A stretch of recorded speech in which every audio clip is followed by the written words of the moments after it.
Welcome to The Explainer.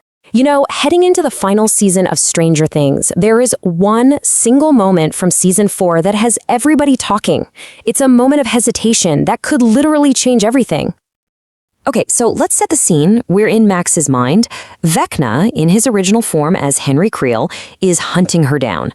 She scrambles into this cave, and he just stops. He freezes. For the very first time, this all-powerful, terrifying being shows genuine, unmistakable fear. So the question is, what's so scary about a cave? Well, here's the thing. The answer isn't actually in the show itself. You have to look at the official prequel play, The First Shadow, and it reveals something huge. This cave isn't just some random hiding spot.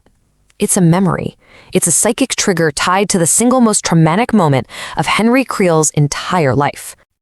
Now, to really get why Henry is so terrified, we first have to clear up a major misunderstanding about the Upside Down.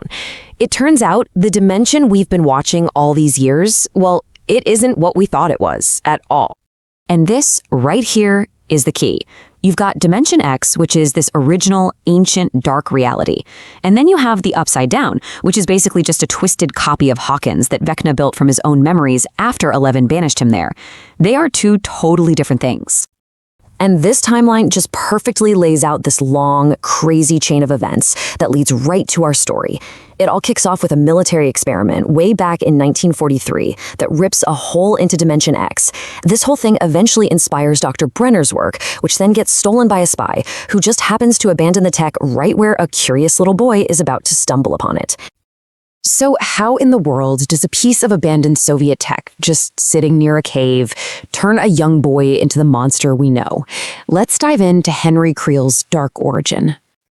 You know, it's a classic story of curiosity leading to total catastrophe.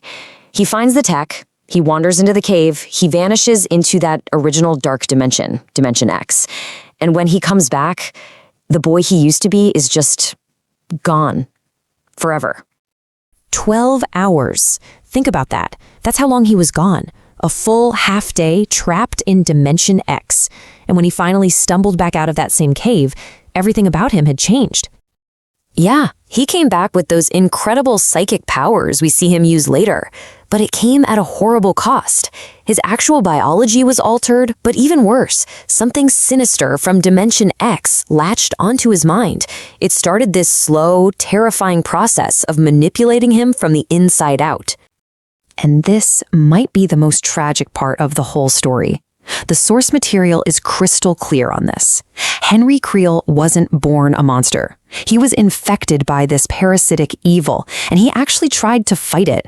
He was a victim long before he was ever a villain. He just lost that fight.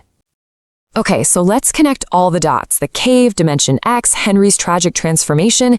It all leads right back to that one moment of pure terror. Here's why.